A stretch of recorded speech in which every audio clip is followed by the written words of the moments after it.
Высокооплачиваемых вакансий на селе нет. После школы молодежь едет в город, немногие вернутся на малую родину. При этом фермерским хозяйствам необходимы квалифицированные специалисты. У фермера Сергея Викулова большие планы, но работать некому.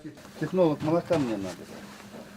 По городу Улан-Удэ у нас техникум молочный есть, техноложка, сельхозакадемия. Кинулся, а никого не учат. Нет и чабанов. Заиграевцы всерьез подумывают, а не пригласить ли их из-за границы. В качестве кандидатов они рассматривают шенехенских бурят. Но нет кадров.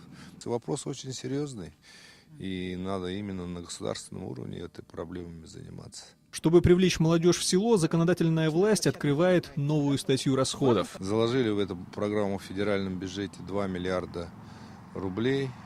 И с 2012 года этого молодого человека будут поддерживать и в плане жилья, в плане земли, в плане открытия бизнеса. Зимой дороги заметает снегом, сетуют владельцы малых поселений и неожиданно для себя получают ободряющий ответ. Вот сейчас я буду с коллегами советоваться, как дополнительно вот для таких хозяйств предусмотреть, чтобы мы часть субсидий компенсировали именно по снегоходам. Сенатор Иннокентий Егоров посетил строящийся свинокомплекс, ознакомился с туристическим комплексом «Степной кочевник». Александр Масляков, Бояр Жигмитов, Виктор Иланцев, Вести, Бурятия.